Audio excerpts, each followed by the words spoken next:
This is the Architecture Rundown. I'm your host, Chris Crocitto. I'm your host, Ramses Terrero. And today we're going to be joined by fellow university colleague and assistant project manager, Jose Moreno. Guys, thanks for having me. Welcome, man. Welcome. What's going on? Good to be here, man. Good.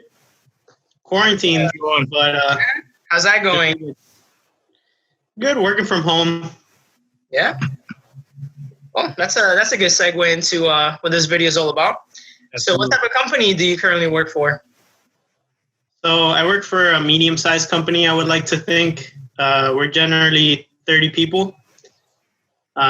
We specialize mostly in residential architecture with a little bit of commercial work. We also do assisted living facilities. Yeah. And yeah, it's basically the major scope of the firm. Do you take all these styles of projects from schematics all the way through CA, or is it mostly like schematic design? So we do mostly the whole process. You know, A lot of it is the majority of the firm focuses on construction documents, obviously, because that's what eats up the most time, I would say, in the process. Right. I've gone to work on, DDs and CDs, but 90% of the time I'm working on construction documents. Yeah. Bathroom details, lots of fun stuff. Toilet elevations and sink elevations. It's exactly like what you do in school. Exactly. So going back to that, is there any other area that you would personally like to specialize in or to learn from more than what you typically do in the office? Well, so I would like to think that as an architect, we're more design oriented. Mm-hmm. And, obviously it's great to learn about construction and all these details, how a roof works, how section detail to the level of construction wise works. But I think I'm geared more towards the design aspect, and, that's something that I would like to be more involved with. Mm-hmm. Those are the steps that I'm trying to take at work. Okay. I do work with a senior designer mostly. Okay. And a couple of side projects, and a lot of submittals for the city, and that's what I particularly enjoy the most. Okay. Yeah, but that's going back to what you were saying. I feel the same way that you feel. Like I love the design portion, and that's what I want to specialize in. But I think we're so lucky to be able to, as you say, we get to learn how construction works. Right? I feel like as an architect, you should be versatile and you should know the moving parts that make a building. Of course. I think people fall into two categories. Yeah. They're either they have, I would say, an idea how to design something. Mm-hmm. And then you have others that are just more more inclined to the construction aspect where, yes, you can become like a Revit technician or a CAD technician and, copy paste all these skills and get it done and over with. But personally, that's not something that I'm truly interested in mastering. Yeah. Although you have to do it. It's something that you can't avoid. Yeah. I feel like the two of you, like you guys have mentioned, are definitely more on the design, how Ramses would say, the pretty stuff. The what the general public likes to see, the renderings, even the rendered floor plans or just the really appealing, catchy, more marketing side of the field. And I think that's great, but I actually think there's more of a spectrum, kind of like how you said there's two people or two sides of the fence. I feel like there's more of like a spectrum. You either land on one side or the other, or you're somewhere in the middle. I feel like I'm somewhere in the middle, leaning a lot more towards the construction side, just because it's something that I wasn't personally, I didn't try to dive into in school. I tried to kind of like stay on one specific, path of travel, if you will, of learning a certain thing. And I should have focused more on the construction aspect. Yeah, no, I would say I'm in the middle too, but unlike you, leaning more towards the design side. Yeah. Like there's a lot of like Jose mentioned, there's a lot of people that they only know how to, open up a program and create like this pretty shape and have no idea how to make it work, have no concerns on how that thing can actually come together. And I think that's a very big misconception that you quickly learn in school. And it's a bad habit that a lot of people graduate with. And they think that the field works the same way, right? Because we're tailored to think and try to aim to be a star architect, right? I think, right? School's really trying to make you become a star architect, but the reality of the field is that you can't just make a pretty drawing and have someone, make it come alive for you. Mm-hmm. Realistically, when you graduate and you're like us or a lot of our colleagues, you have to start somewhere, let's say at like bottom tier, and you got to start on the lower end of the totem pole. You got to work your way up. And there's a chance that you might start like higher up, right? I mean, it all varies depending on your level of skill and your level of ambition, right? How far you can climb up that ladder. But I think as an architect, you should be able to learn everything, and you should know how to design something, but also how that thing can be put together. I think that's such an important thing that they don't really engrave into your head. Yeah. I mean, it's definitely a wake-up call, graduating and going into an office, and, you think you're like as prepared as you can be. But honestly, there's no way to gain construction experience in the amount of time that you go to school. Like, if you're a student right now, you're not going to learn that by the time you graduate. You can learn the basics, the very bare necessities of how a building can work, but only working within an office will you be able to understand the real process of what it takes to get a building built. Yeah, which is something that in this channel I always try to emphasize. If you guys are in school at the moment, the best tips that I can give you is to start working right now. I suggest that you start working right now so you don't wait until you graduate to find out the reality of the field and how things can be put together. Because if you start working while you're in school, you can have that mentality that you have in an office setting on how things work and implement that same process to your projects. And I think that just makes your projects even better. Yeah, I know we're trained to think that in school, like everything should be conceptual and theoretical. And a lot of schools, they focus on the hyper theoretical aspect of architecture. But if you can even bring a glimpse of how that thing can work and come alive, I think that creates such a more powerful project and a better idea. Yeah, I agree. But I think I don't know. I've said it multiple times, but I think it's something that as students, obviously we're doing this post graduation, but as students, it's a give and take, right? Mm-hmm. So, you want to be able to bring value, like we've touched on in multiple videos, which I think is super important. Bring value to your studio as well. If you are one of the few people working or one of the people working in your studio, bring some of that knowledge and create a workshop. Create kind of like a set of guidelines that you would normally bring to the office. Bring that to work as minimal as you may think it might be. Kind of like what Ramses said, that's going to shed some light on the office, and it's not only going to help your studio culture, but it's going to help you grow as an individual.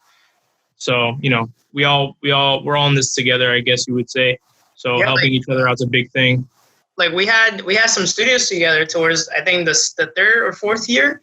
And there was only a few of us that were working like for companies at that time. And we had some projects where we had to, look at zoning codes and zoning tables and look at the building code and try to see how everything actually works and look at all the setbacks and stuff like that. And only a few of us knew how to actually, go to those websites and actually, find out all those details for everyone in the rest of the class. Yeah. Something that we can definitely bring to the table. Like Christopher said, right? We're all in this together. It's a communal form of schooling. And if you disagree, you're going to have a hard time. Yeah. If you work within a team, it doesn't matter if you were in school, you've been working in an office for 30 years. If you just don't have the type of personality that can work well with others, you're probably not going to do a good job. Yeah. Mm-hmm. You got to be able to give and take. Obviously, everyone has their style of working, but you have to be part of a team. It's as simple as that. It's as simple as that. Yeah. So like, was it what you expected? Like, I don't know. I've always said it in the way I review school. I 100% expected the field, if not like 80% expected the field to be how I envisioned it. I did learn a lot in the last few months that I've been in the field, but I more or less expected most of it. I would say you're not really prepared for what you are actually going to do within that office. Mm-hmm. So, I mean, in the university that we went to, I would say, for example, we basically focus mostly on design. Yeah. And I think that's great. I think everyone should at least become, an experienced designer through school, because you're not gonna know all of these details and all of these construction processes while you're in school, right? But that means that you have to basically come into this office and you're basically a cog in a machine, and you gotta get the production done, right? Mm-hmm. And all these construction documents, they're highly detailed. Yeah, it's not something you get it from the professors a lot. It's like, oh, this floor plan, like this has nothing. Mm-hmm. And like at first you're kind of like, oh, but I added all the you think it should have, right? Yeah. You think one way that you're visualizing and representing graphics, even though it's a pretty floor plan, it's not what you're going to be working on in day-to-day life. Yeah, for sure. Yeah, that's something that I definitely learned quickly. Going back to that same question that you asked them, even though I kind of knew what the field was, it wasn't exactly what I thought it was going to be, right?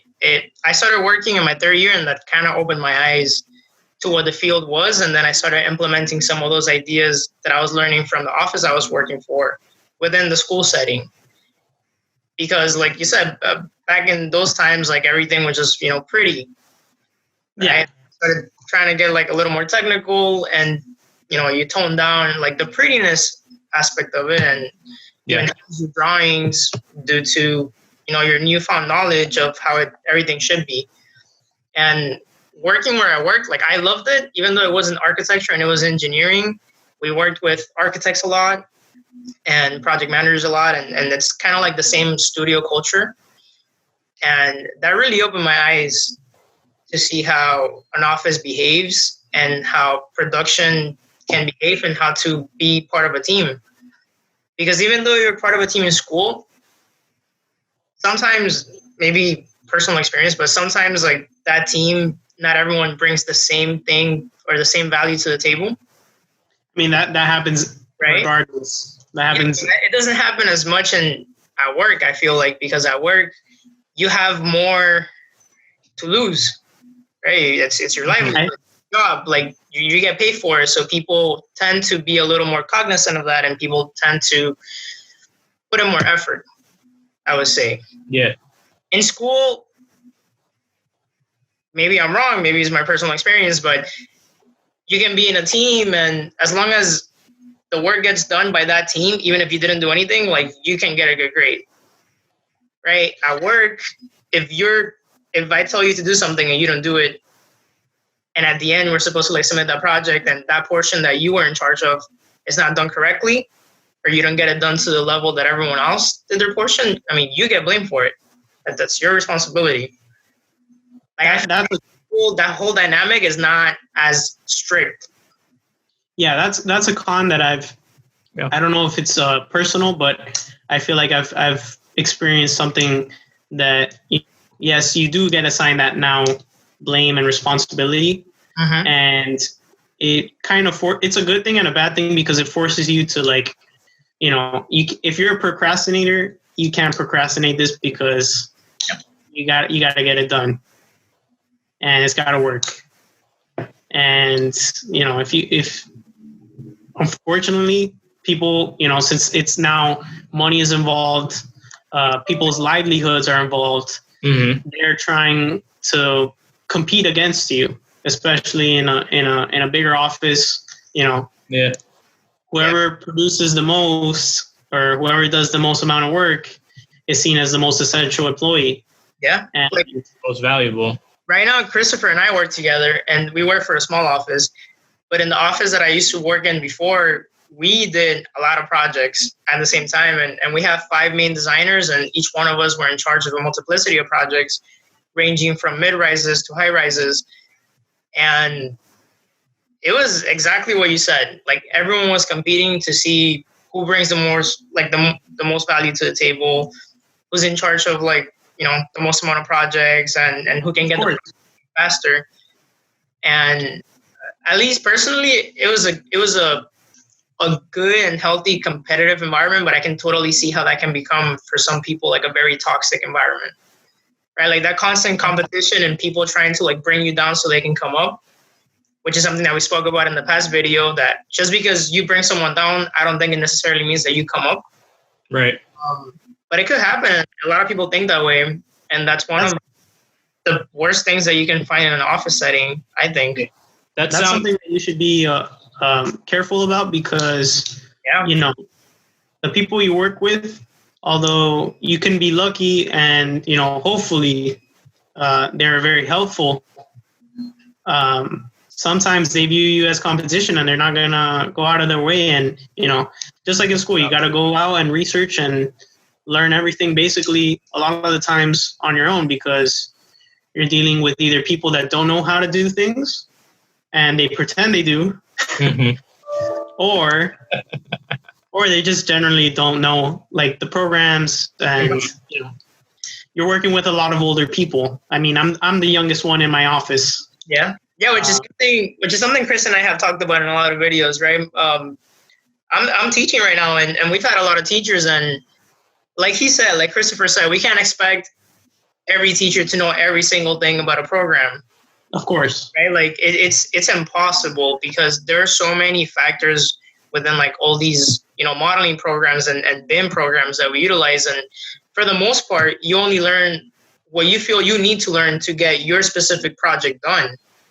Right? Yeah. I'm teaching right now, and I have a lot of students, and they're all doing different projects. And for the ones that they're doing projects kind of like in the same style or workflow that I typically utilize, I can help them out without a problem, right? But the ones that have very specific questions, I have to, sit back, do my research, and like try to find things out, and then be able to be, useful for them. Because there's so much. In this day and age, I would say students have it a lot better now with the YouTube era. Yeah. There's a great architecture YouTube channel that I know of. I forgot the name. Well, what's the name of it? Ramses Terrero? Yeah. So there's a lot of good tutorials out there that help you out. There's like a couple tutorials. There's a couple. Well, I mean, you gotta get it done. So do you find that there's like a lot of parallels? I mean, obviously, through what we've been saying, there's a similar amount of parallels from school to the office setting, or at least for your personal experience? It's very similar. I would say studio culture, that's a thing. Like you staying late and working for those submittals and those deadlines, you're still going to experience that same stress. Right. So if you wanted to study a career and have like a relaxed weekend or just a chill vibe, that's not going to fly.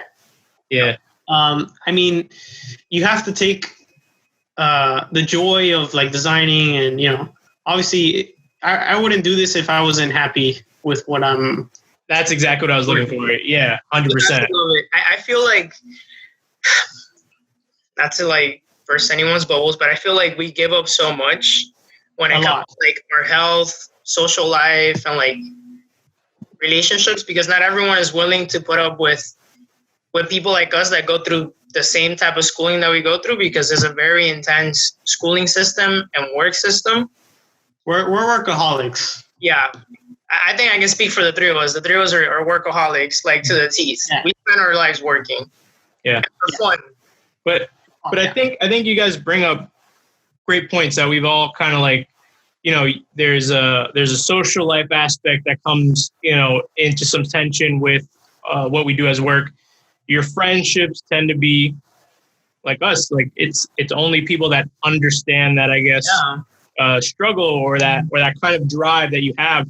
And I feel like, you know, while they may seem negative, like they sound like they have negative undertones, like there's a lot of ways to mitigate the negative way of people looking at it, you know? Like, I don't know, in studio culture, like I look back now and everyone in the year above you is always like, oh, you're going to miss it. And there's like a special, I guess, brand of camaraderie that happens when you're in studio. Yeah. That garner these friendships, kind of like we were talking about in the last one. Like we spoke with Nicole. Nicole and I had started in D1 practically, you know, at a smaller commuter school. And even there, you get these friendships that people don't really understand. They're like, oh, like, I don't get it. Like, you just go to school together. Like, yeah, for people that go to school, they go to class and they go home. Like, you know what I mean? Yeah, we don't have that. We live and breathe architecture. Yeah. The whole, like, years of school. Like, Jose and I started in D1 as well as you and Nicole. Right. And we didn't even talk to each other, right? He didn't buy his history book, and he would come up and ask me to borrow my history book. That's a pro tip right there. That's how it began. And we weren't even friends, right? We were just acquaintances. I mean, I wouldn't consider us friends still. Yeah, I mean, maybe like strangers, like talk to each other sometimes in a group setting. Yeah. I mean, I like it. All right, that's great. But like, I mean, I don't know. We've gone through a series of these kind of like questions or like parameters. Well, what's got to be the best lesson you learned from the field so far? Because like we went up through a lot of your parallels with school and the field, but what have you learned from the field so far? Whether it be the office you're currently working at or past offices? I would say the best thing that I've learned is that, you know, we have a very complex profession, but it can get done. Absolutely. No matter how complicated the project, there's always someone that eventually, maybe not right now at that very moment, but they will get to you and they will try to help you out. Yeah. You know, that's something our boss always tells us. Architecture is a very mentorship related career. You know, we start out as apprentices as we're so young. We're inexperienced. We don't have those years of construction knowledge.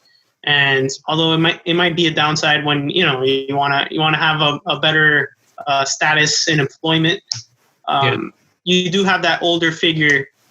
Well, you would hope for that would go ahead and, you know, mentor you and help you out and basically answer your doubts when you're doing something.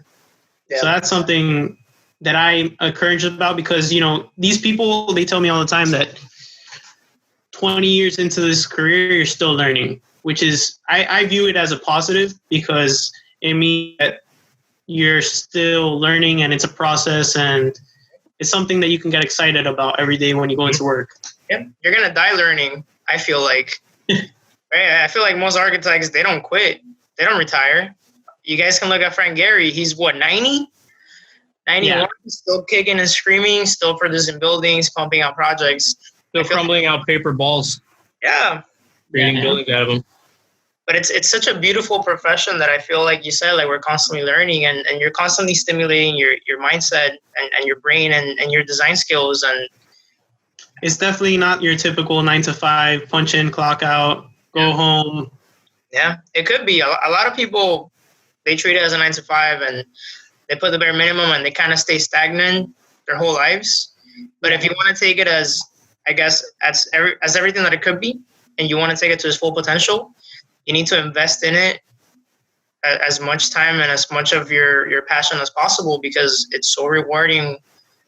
You know, if you ever see a project come alive and it's a project that you made, if you get your license and start your own practice, right, it's kind of like of like your baby, right? It's kind of like having a baby, and you see it grow and you see it develop. And I know that might be a weird analogy, but we see it, right? I mean, our boss, he treats our office and just that place, like the physical entity of the place as his baby, and that's everything that he wants to do. And I can imagine myself feeling the same way whenever I get to that point. Yeah. But I think you hit on something that, people will treat, like a 9-to-5, or they'll put more into it. And isn't that like the traditional understanding of a job versus a career? Isn't that like the typical thing? Like, yeah, you can go to school and get, a degree that'll enable you to do a job or a task. But if you create a career, then you're, creating these multiple streams of knowledge and income, mentorship. You're taking it to another level, which is fine on both aspects. A lot of times people are trying to do a side hustle as their main thing, and maybe their job just happens to be a better source of income. So, there's two sides to every coin. So I think it's all three of us kind of have seen both sides of it, being able to look at architecture as a job and a career, and it just kind of depends on how much you're willing to put into it. There's levels to, there's levels to it. Definitely don't let it consume your life. Yeah. It can easily consume your life. Let it consume your life, but in a positive and healthy way, because there's people out there. I mean, I work with people, and they're like, that's all they do. They're full blown. And you need your free time. Obviously, we're humans. We need to relax. But just you can use it day by day. Yeah, that project can be done at a later date. Yeah, technically. Yeah, that's funny. I actually let it consume my life my whole last year in school, which I'm happy I did it. Like I'm extremely happy that I let that happen, and I had a lot of. I was rewarded a lot for letting it consume my life, but only for a year, right? Like we've seen at firsthand, like you said, people that have let it consume like their whole livelihood for their whole lives, and it could turn out a little sad, right? You like we've seen people push like everyone away and like end up lonely, and if that's like you definitely feel like that when you're in school. You don't know what it's like to be in architecture school. People don't understand you. They don't. Your loved ones are like, but why? What's the point of all this? Like, like, yes. No one really understands, because like, in other professions, like a doctor, it's like, oh, he's a doctor. Oh, he's a lawyer. Oh, he's, that's normal. But no one really understands, I guess, architecture. It's a very niche career, at least in the United States, because I would say around the world it's more understood what we do. Yeah. But yeah, it's. Yeah, I feel like here is so different, and people still talk to you the way that they would talk to an architect from like 20, 30 years ago. Right? Like, I don't know about you, maybe. Yeah, my friends think that I'm just drawing. Yeah, I'm sure that hand drawing little houses and. Well, everyone that I tell that I'm an architect or that I went to architecture school, everyone's like, "Oh, you must be amazing at drawing, amazing at math, amazing at science." Mm-hmm. I have a feeling all three of us are pretty bad at those three things. At best, we're like at a high school level for all of those, three subjects, and I feel like that's what. You can speak for yourself. I'm pretty sure I can speak for you too. I've seen your drawings. But yeah, I feel like there's such a big misconception and a lack of education to the general public as to what an architect really does and their whole process. And in a way, I feel like it's kind of like our fault or a fault. We're horrible. We're horrible at marketing. We don't explain what we do. We don't market, right? And that right there. We don't market. We undervalue our services greatly. Yeah. And it's expensive. It's expensive. I feel like it's a very like artist mentality, right? Like a lot of artists, they produce amazing work and they feel like they're not good enough. They feel like they're not worthy of that amount of praise. And I feel like architecture, at the end of the day, I think it's an art. and we tend to have the same mentalities. And even though sometimes we're willing to settle for a specific amount of money for our services, I think it can be charged like so much more. But since we're, getting a good amount, we're like okay with it. But there's other fields that do a lot less, and it's vital to society, whether we think vital. That or not. You need an architect to create a structure, a home, a building, any of these types of things, But yeah, we're very undervalued. We're very under talked about. We're horrible at marketing, and luckily, I think that this new generation of architects, they're doing a better job.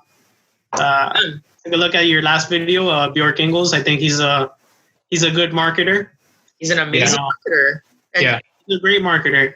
I might not like his designs if you're on that side of the spectrum, but I would say that he's very good at displaying his ideas simply and to the general public, and that's why it's become the norm for the industry now. Yeah, that's amazing what you just said, right? He's an architect for the general public, I feel like. Yes.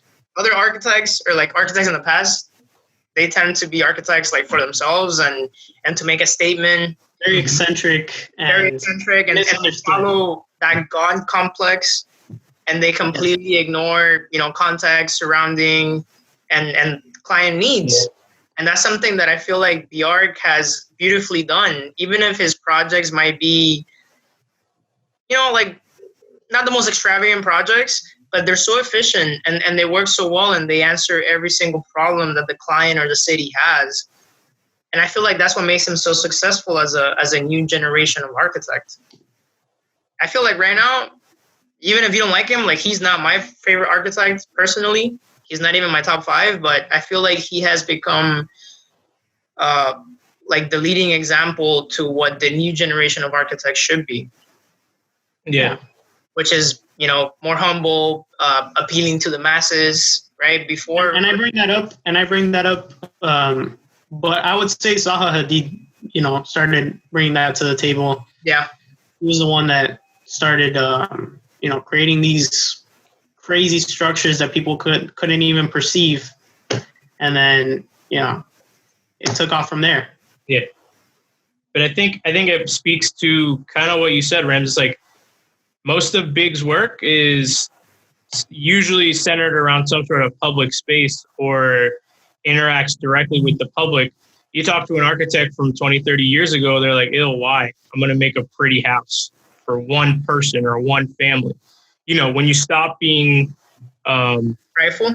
Well, not even that. When you start shining that spotlight, when that spotlight becomes a little bit bigger of what the project encompasses, I think you clearly reach a better audience and you market better because you have to appeal to more people.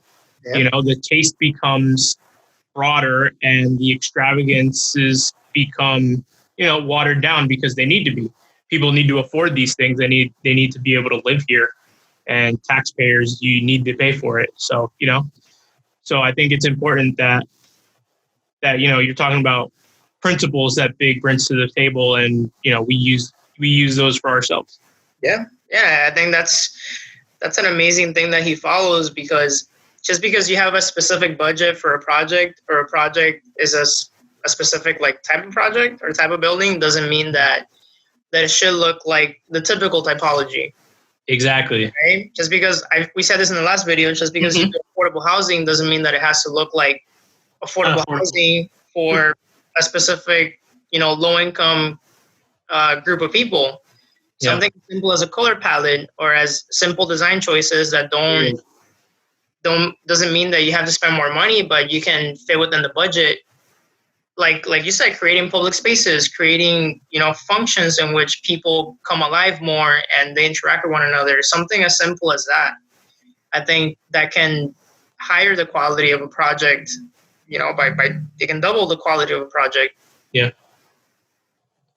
Do you think that there's like a specific, like you dropped a lot of gems, man. Thank you. But like, do you feel like there's one specific thing that architecture students should focus on or like start working on now that you've had some experience in the field? Well, I mean, I would say it's important to learn programs, sure. But once you learn something, I think it's more important to focus on the workflow rather than, let's say, I know how to do only AutoCAD. Wow, I'm a master at AutoCAD. Mm-hmm. But you don't know where that program is going to be in 20 years. With the world that we live in, like technology is advancing, softwares are changing. Revit wasn't a thing. I personally work with Revit in the office. Yeah. I'm a fan of it, but I'm not going to sit here and lie to myself and think Revit is going to be the only program that is going to ever exist. Right. You have to learn. Yeah, you have to learn the principles of what these programs entail, like how to do things, how to bypass things, because that's sadly architecture. It's very complicated. We use 3D objects. We have to create 2D drawings. We have to, all these things. It's a lot of factors. Yeah. So, learning Adobe, it's great. All of that stuff, do it. I'm not telling you not to do it, but knowing one thing or being an expert at one thing isn't going to help you in the long run. Yeah. Yeah, that's something I tell my students. Like you said, there are so many programs that you have to use in order to make a project. Yeah.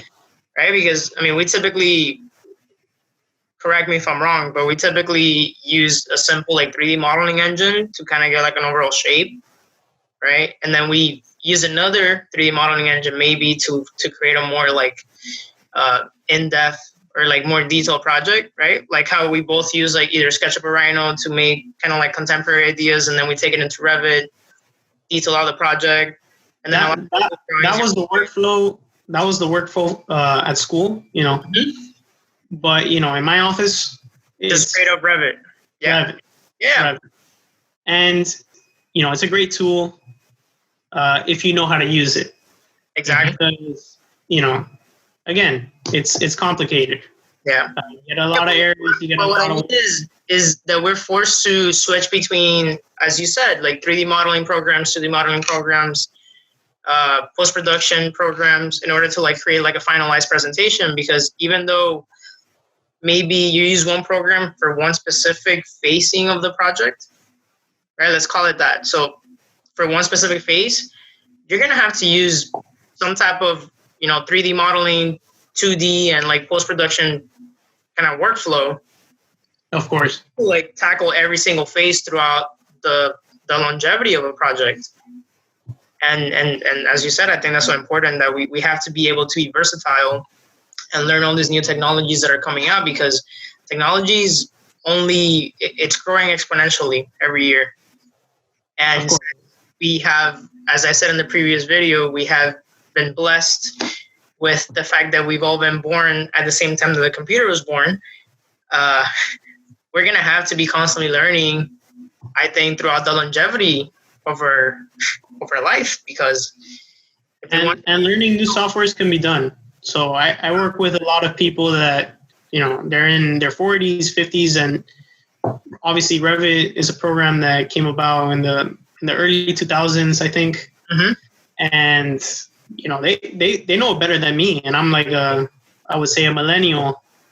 But that's just, I guess, I don't know. Not really. I'm not sure. But, yeah, they know Revit just as well as I do. I mean, they teach me a few things. I teach them a few things. Mm-hmm. Learning software, I wouldn't say focus on this one thing. Just try to be generally good at all these softwares. Become knowledgeable on them. Obviously, that's where we make, our money. That's our livelihood. Being good at these softwares. The better you are at them, the quicker you produce things. The more you produce, the more money you make. Yeah. So it goes hand in hand. But just because I know Revit or just because I know AutoCAD, if I don't understand how the building works, if I don't know how this construction detail works, that's not beneficial to anyone. Right. Yeah.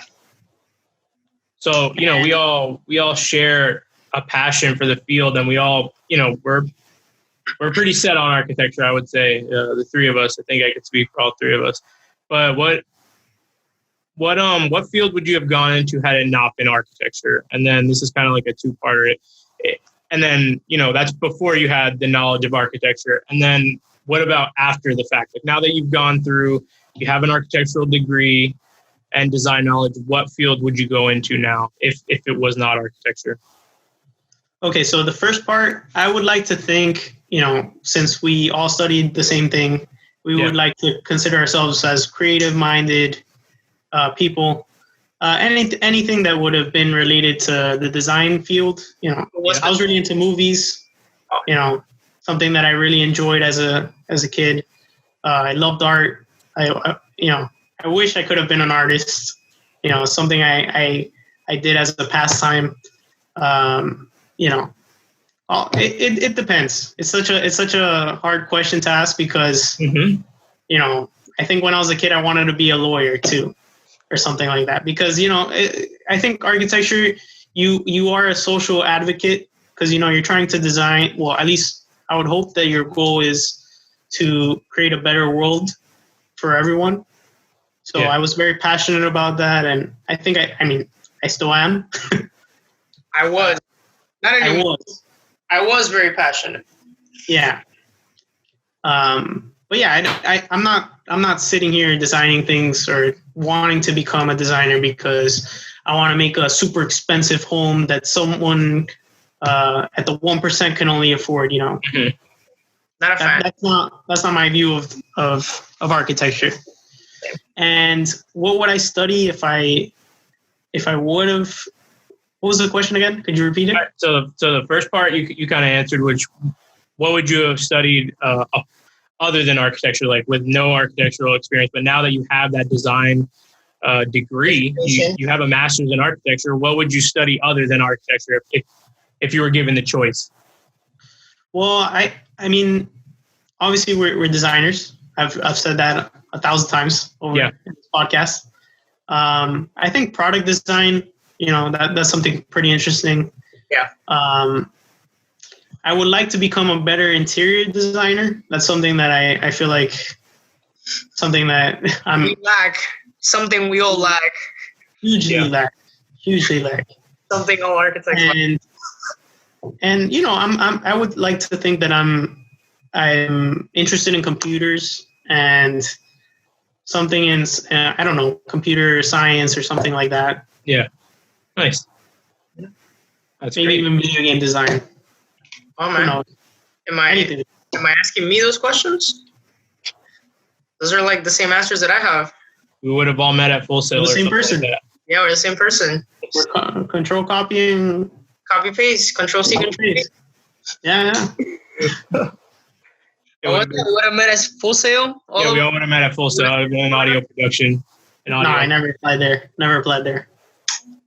Chris and I spoke about this in a past video. I wanted to do the same thing you said. I wanted to do some type of cinematography or like animation or something computer related because I've always been design oriented, but digitally or like digital design oriented.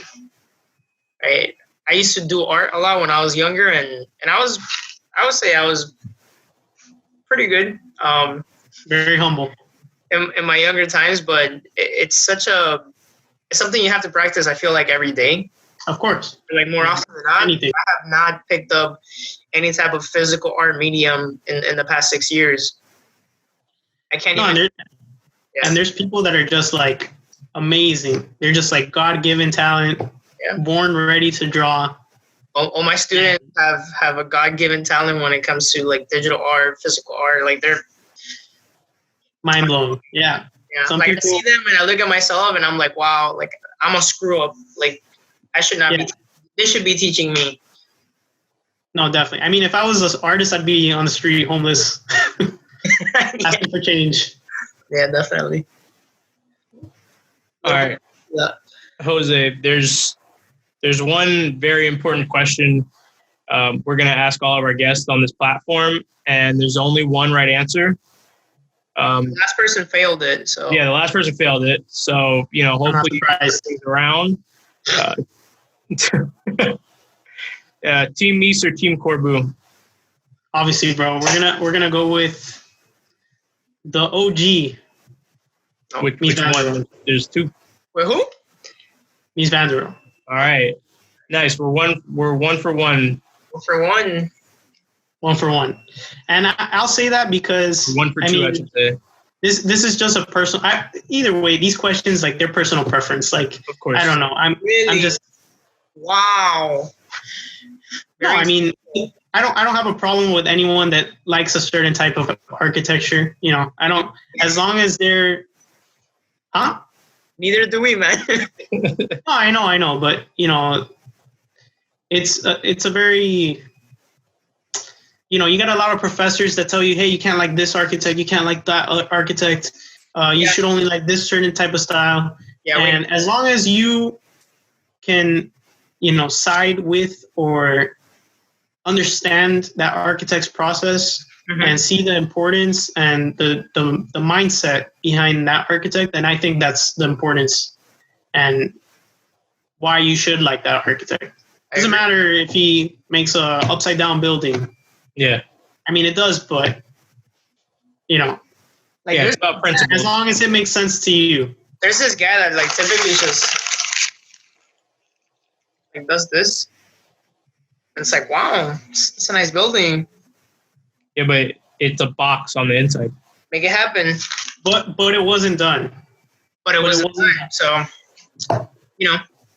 like he said, everyone has their own like premises and like their list of principles. And if you feel like you can understand why they do it and see the mentality behind their work.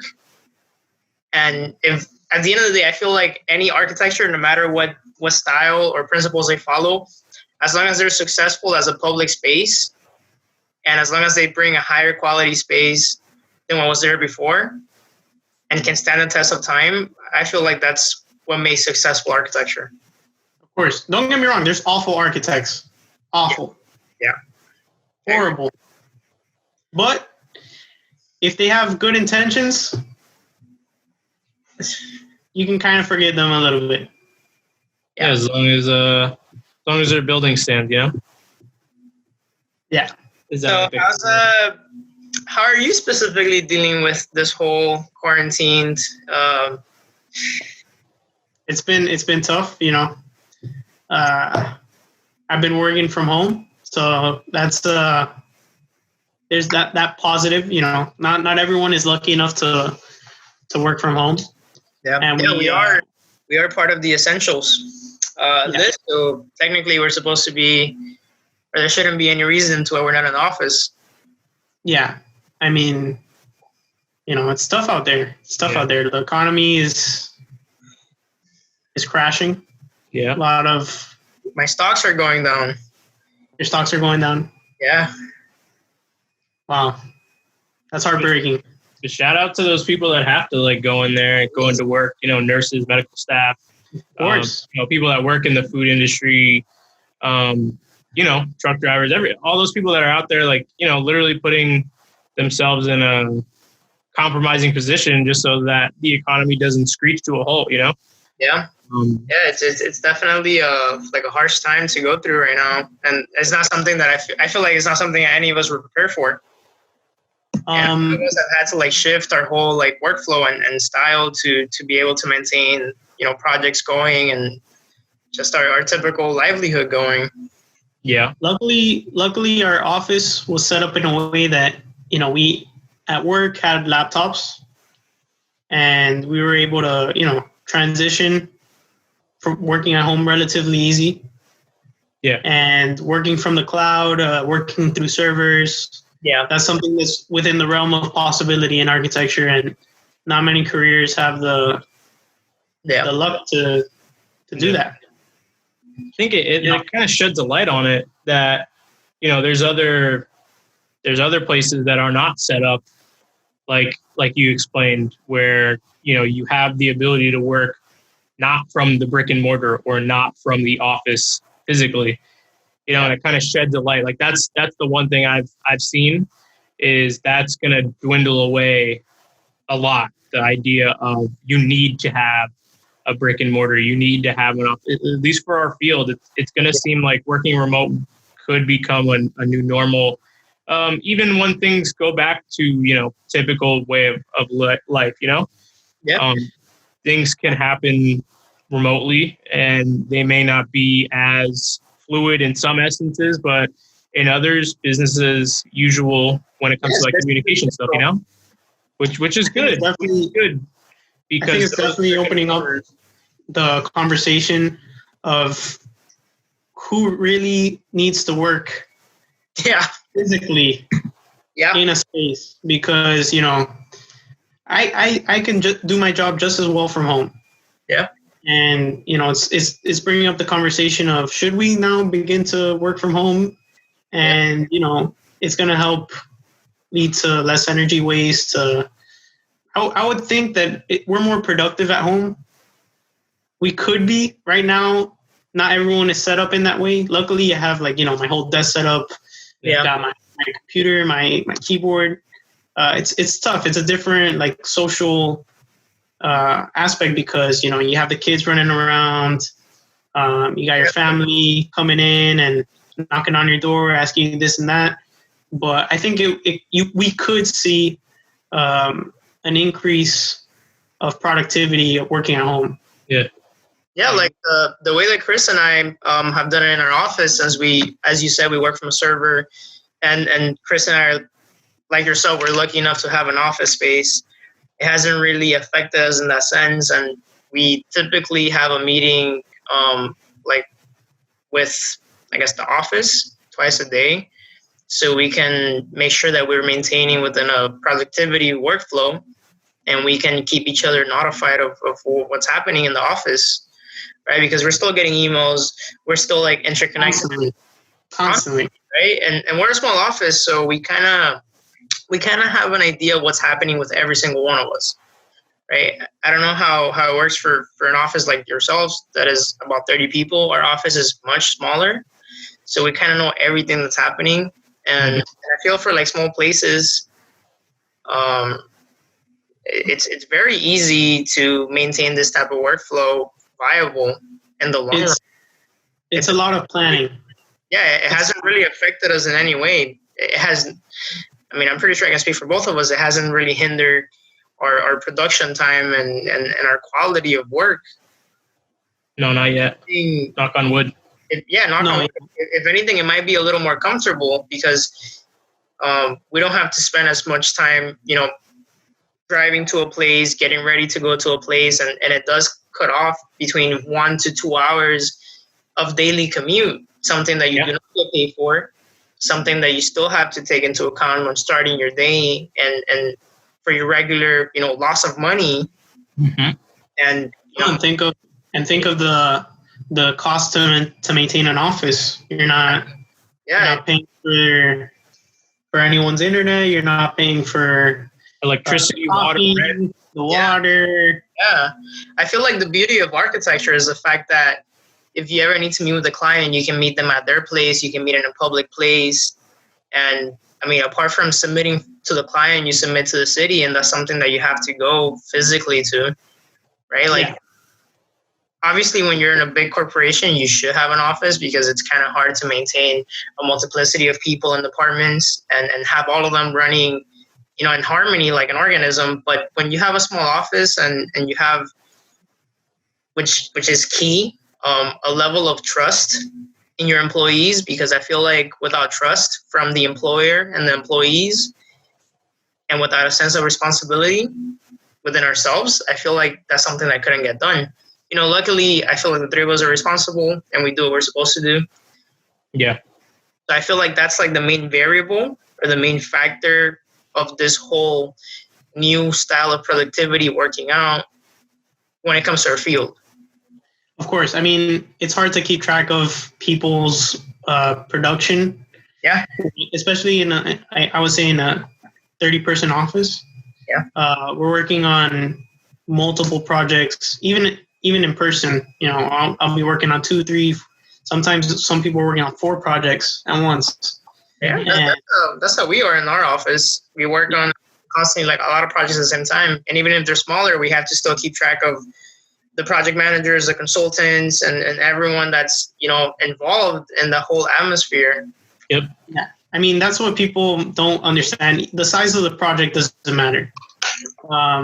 We know.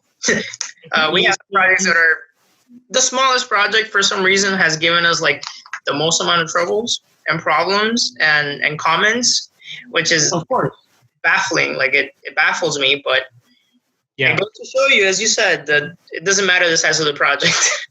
Yeah, when you get something like 30 to 40 plus building comments on something so insignificant per category, something as small as like, putting an interior wall in, like a partition wall, like you're kind of like, oh wow, okay, the rule book is thrown out the window.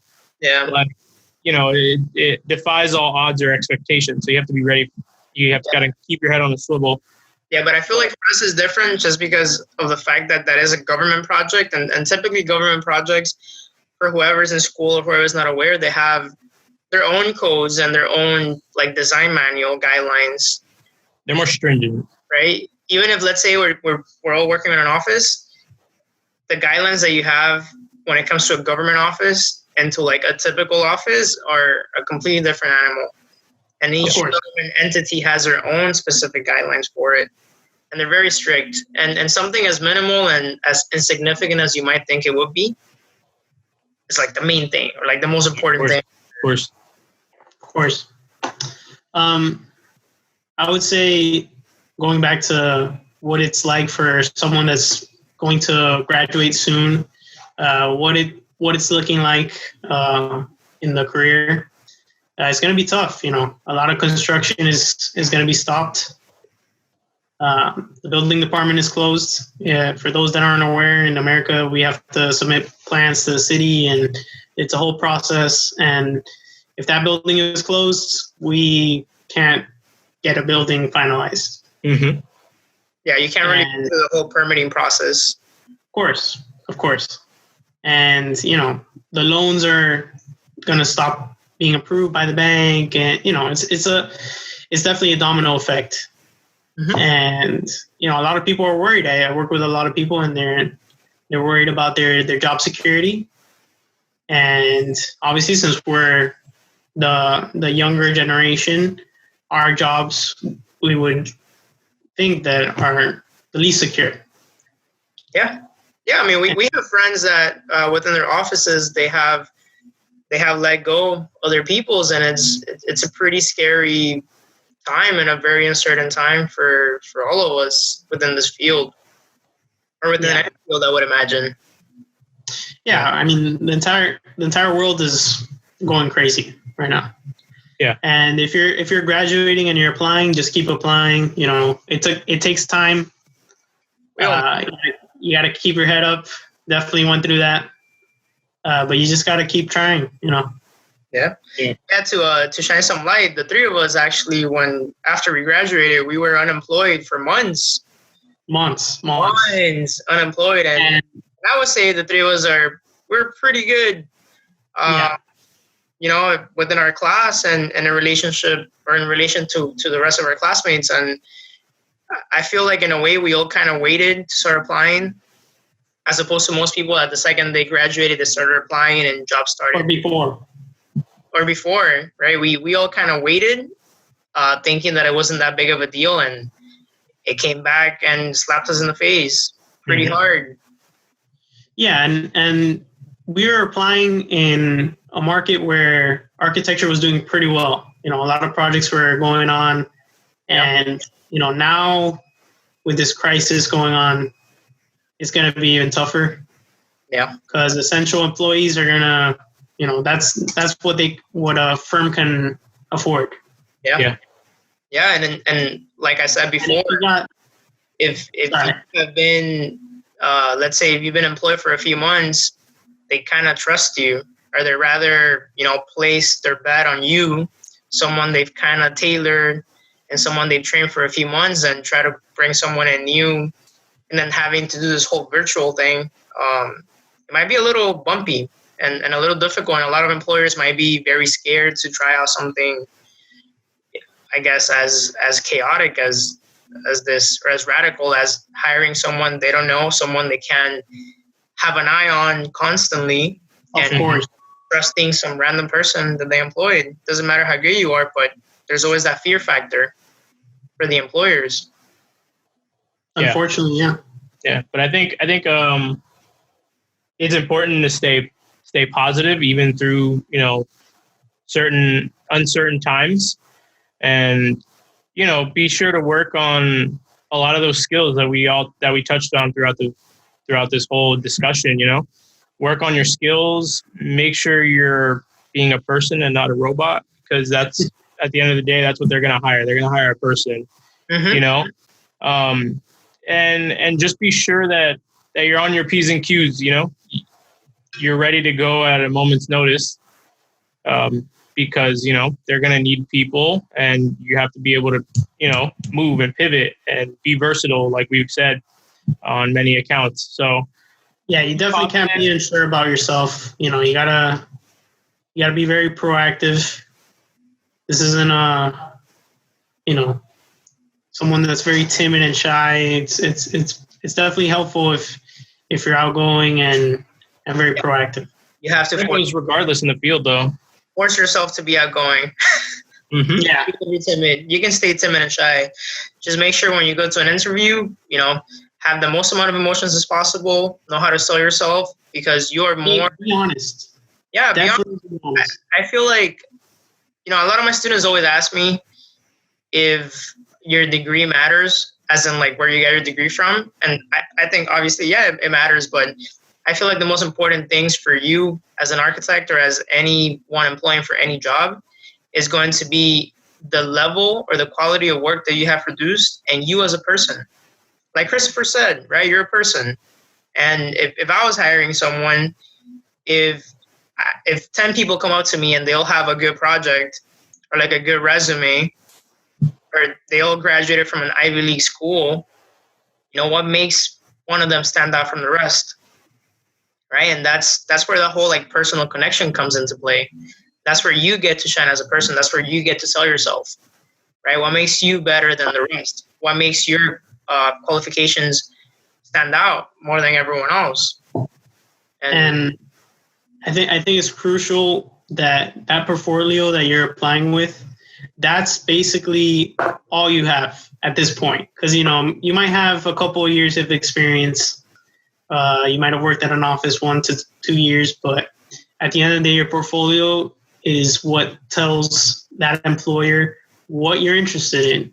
If you're going to show floor plans, if you're going to show detail sections, if you're going to show construction level documents, then that's showing, okay, I would like to do this at this office. If you're showing renderings and all these things, then just know that they're going to count on you to do these things. Yeah. So definitely put something on your portfolio that you can do and you can manage. Yeah, that's so important. I feel like a lot of people, they try to like put in as many projects as possible. And I think the biggest tip I have for anyone creating a portfolio, make sure that your portfolio is showing your employer exactly what you want to work on or exactly what you want to learn, right?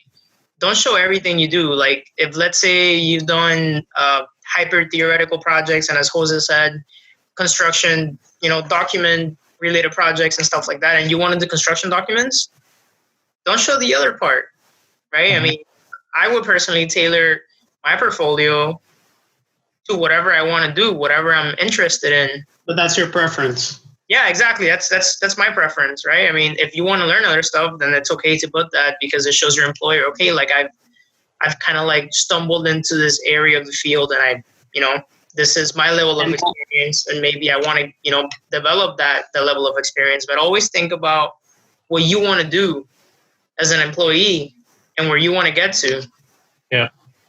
Right. Yeah. Like there was no conversation when I got hired. Hey, could you work on this Photoshop, or can you work on this? Like, they know what I could do. Exactly. They saw my scope of work, and you know, if I was lying and if I was saying, you know, someone else did this rendering, or someone helped me with this and that. Like, you're gonna be able to tell, because they're just gonna assume that you're an expert at this if that's what you're showing. Yeah. Yeah, I feel like that's so important. I feel like a lot of people, they try to just show off every project, right? And how many projects did we do through our 5 years in school, right? Like at least 15 to 30. I don't even know. I know that's a very variable number, but 15 to 30 projects. Yeah. Right? That's too much to show. And most of the projects that we did them because we kind of had to do them, right? To learn new skills and develop new skills. But I feel like it quickly showed us exactly what we wanted to learn and work in, and what we didn't want to learn or specialize in. And, try to tailor your portfolio to yourself. Of course. Like you said, be honest, never lie. Yeah, I agree. Yeah. And show what you do, right? Show what you can do. And if you work in tandem with people, which you often will in school, show your strong suits. Show if you are, the CD guy or girl in the group, or show, if you are the business plan person in the group. You want to add something that, maybe everybody else in school didn't have. You want to kind of approach it as kind of what we said earlier. How are we going to market better? Well, market yourself better to begin with, and then you can bring that value to your firm or to your workplace. Yeah. But yeah, man, Jose, thank you again for, sharing all your knowledge that you had from the field and in school. And, we look forward to more conversations with you, man. We appreciate it. Thank you. It's a pleasure, guys. Stay safe. You too, man. Wash your hands. Wash your hands. Wash your hands. Especially you, Ramses. Yeah. I have to wash my hands. Why me? I don't know, man. You just strike me as... You don't trust me? I don't trust you. I definitely don't. Not since that first semester. Not since what? Not since that first semester. Oh, yeah. Look at that guy letting me take pictures of his book so I can, do better in my class and not buy my own book. I hate him. What if that was me trying to become your friend? Maybe, man. You're a weird guy trying to become my friend. He would come in with his headphones and be like, hey, can I take a picture of your book really quick before we go in class? All right, get out of here, man. The video's over. You can go ahead and walk out that door. All right, man. We'll be in touch.